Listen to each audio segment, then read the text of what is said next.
নমস্কার প্রিয় দর্শকবৃন্দ, আপনাদের সকলকে আন্তরিক স্বাগত জানাই।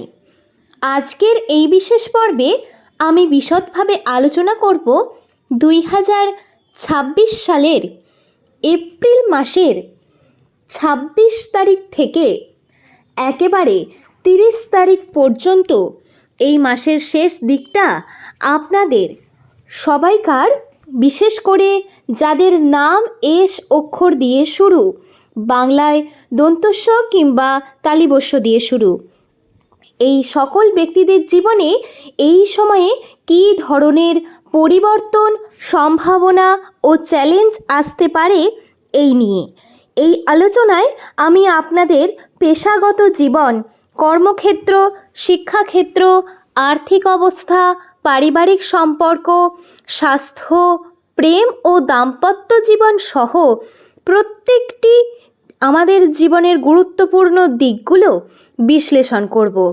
পাশাপাশি কোথায় কোথায় সতর্ক থাকা প্রয়োজন এবং কখন সুযোগ গ্রহণ করা উচিত এবং কিভাবে এই সময়টিকে নিজের অনুকূলে কাজে লাগানো যায়, সেই সব বিষয় আমি বিস্তারিতভাবে আজকের পর্বে তুলে ধরব।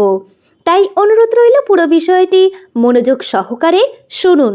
আশা করি এটি আপনাদের জীবনে বাস্তব উপকার বয়ে আনবে। আলোচনার শুরুতেই আপনাদের কাছে একটি ছোট্ট অনুরোধ, আপনার নাম যদি এস লেটার দিয়ে শুরু হয়ে থাকে তাহলে ভিডিওটি পছন্দ করে কমেন্টে আপনার নাম এবং আপনি কোন জায়গা থেকে দেখছেন তা অবশ্যই জানাবেন। পাশাপাশি মহাবিশ্বের প্রতি কৃতজ্ঞতা প্রকাশ করতে ভুলবেন না। আর যদি আপনি নতুন হয়ে থাকেন তাহলে চ্যানেলটিকে সাবস্ক্রাইব করে আমাদের সঙ্গে যুক্ত থাকুন, আপনার পরিচিতদের মধ্যেও শেয়ার করুন। এবার আসি মূল আলোচনায়। প্রথমেই পেশাগত ও কর্মজীবন নিয়ে বলি। বন্ধুরা, এই এপ্রিল মাসের শেষ দিকটি আপনি কর্মক্ষেত্রে নতুন উদ্যম, আত্মবিশ্বাস এবং ইতিবাচক শক্তির সঞ্চার অনুভব করবেন। চাকরিজীবীদের জন্য এই সময়টি বিশেষভাবে অনুকূল। আপনার দক্ষতা ও পরিশ্রম ঊর্ধ্বতন কর্তৃপক্ষের নজরে আসবে, অর্থাৎ আপনার যারা সিনিয়র রয়েছে, আপনার যারা মেন্টর রয়েছে আপনার অফিসে বা কাজের জায়গায়, তাদের নজরে আপনি পড়বেন।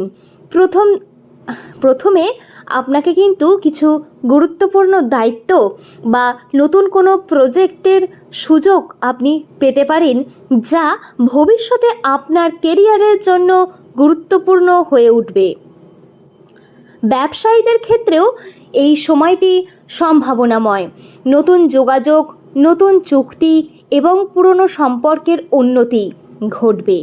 তবে এই সময়ে আপনার প্রতিযোগিতা বৃদ্ধি পাবে। বাজারের কিছু অস্থিরতা আপনার সামনে চ্যালেঞ্জ তৈরি করতে পারে, তাই ধৈর্য, বিচক্ষণতা এবং পরিকল্পনা অনুযায়ী সিদ্ধান্ত নেওয়া জরুরি। যারা চাকরি খুঁজছেন তাদের জন্য অবশ্যই এই সময়টি ইতিবাচক, অর্থাৎ পজিটিভ কোনো নিউজ পাওয়ার সম্ভাবনা রয়েছে। তবে কোনো অফার গ্রহণের আগে আপনাকে সমস্ত শর্ত ভালোভাবে যাচাই করে নেওয়া দরকার এবং তারপরেই স্টেপ বাই স্টেপ এগোনো দরকার, নইলে কিন্তু আপনি কোনো ফাঁদে পড়তে পারেন, এটাও বলে দিলাম। দ্বিতীয় বলবো শিক্ষাক্ষেত্র। শিক্ষার্থীদের জন্য এটি একটি মনোযোগী সময়। নতুন বিষয় শেখার আগ্রহ বাড়বে, জটিল বিষয় সহজে বুঝতে পারবেন, তবে মনোযোগ বিচ্যুতির প্রবণতাও থাকবে, তাই একটি নির্দিষ্ট রুটিন মেনে চলা প্রয়োজন। এরপরে বলবো টাকা পয়সার অবস্থা কীরকম থাকবে। কিছু অপ্রত্যাশিত খরচ আপনাকে সাময়িক চাপের মধ্যে ফেলতে পারে, তবে বন্ধুরা এই মাসের শেষ থেকেই আপনি শূন্য থেকে দেখবেন শুরু করছেন, অর্থাৎ ওই যে বললাম অপ্রত্যাশিত খরচ বাড়বে এবং তারপর এপ্রিল মাস শেষ হয়ে যাওয়ার পর থেকে মে মাসের কিন্তু এই আর্থিক অবস্থার উন্নতি ধীরে ধীরে ঘটবে। আপনার বকেয়া অর্থ প্রাপ্তি হবে, বা বিনিয়োগ থেকে লাভের সম্ভাবনা দেখতে পাবেন, অনেকটাই লাভ দেখতে পাবেন। আবার পরের মাসের কিন্তু মাঝামাঝি সময়ের মধ্যেই নতুন আয়ের উৎস তৈরি হতে পারে, যেমন পার্ট টাইম কাজ বা ফ্রিল্যান্সিং। তবে অপ্রয়োজনীয় খরচ এড়িয়ে সঞ্চয়ের দিকে মনোযোগ দেওয়া উচিত। বড় বিনিয়োগের আগে বিশেষজ্ঞের পরামর্শ নেওয়া বুদ্ধিমানের কাজ হবে। পারিবারিক জীবন, পরিবারের শান্তি ও সৌহার্দ্য বজায় থাকবে। তবে এই সময়ে বা এই 26 থেকে 30 তারিখের মধ্যে সামান্য মতবিরোধ হতে পারে, যা ধৈর্য ও সংযমের মাধ্যমেই একমাত্র খুব সহজে সমাধান করা সম্ভব হবে। বাবা মায়ের স্বাস্থ্যের দিকে বিশেষ নজর দেবেন। দাম্পত্য জীবনে ভালোবাসা আরও গভীর হবে। আপনাদের মধ্যে আন্ডারস্ট্যান্ডিং অর্থাৎ বাংলায় বোঝাপড়া আরও বাড়বে। তো বন্ধুরা, এই সময়ে আপনাদের বিশেষ মুহূর্ত কাটানোর সুযোগ আসতে পারে, যা আপনার সম্পর্ককে আরও মজবুত করে তুলবে। স্বাস্থ্য মোটামুটি ভালো থাকলেও এখন এই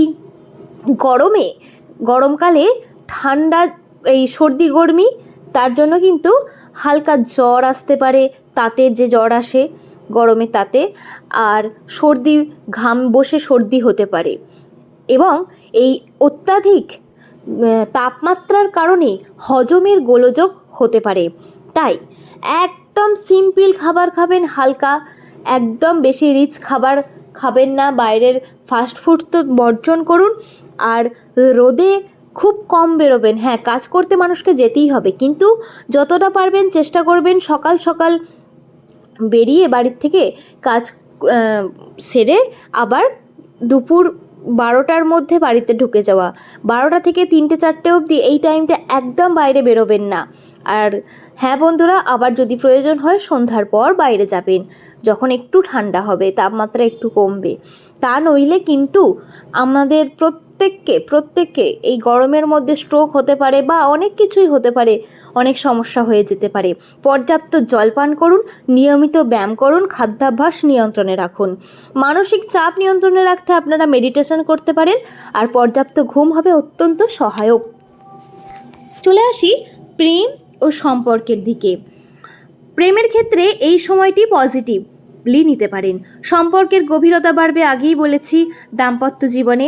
আর যারা বৈবাহিক জীবনে এখনও জড়াননি, তাদের মধ্যেও কিন্তু অনেক বেশি আন্ডারস্ট্যান্ডিং বাড়বে, রোম্যান্টিক মুহূর্ত তৈরি হবে। তবে হ্যাঁ, কিছু ছোটোখাটো ইস্যু তৈরি হতে পারে, যার কারণে ভুল বোঝাবুঝি হবে। কিন্তু তা যদি আপনারা খোলামেলা আলোচনা করে নেন সামনাসামনি, মুখোমুখি, তাহলে সমাধান করা সম্ভব হবে, নইলে কিন্তু বিষয়টি জটিল হয়ে উঠবে। যারা বিবাহের জন্য উপযুক্ত সঙ্গী খুঁজছেন, তাদের জন্য এই সময়ে ভালো প্রস্তাব আসতে পারে। সামাজিক ও আধ্যাত্মিক জীবন, সামাজিকভাবে আপনি সক্রিয় থাকবেন। নতুন মানুষের সাথে পরিচয় হবে, যা ভবিষ্যতে গুরুত্বপূর্ণ হয়ে উঠতে পারে।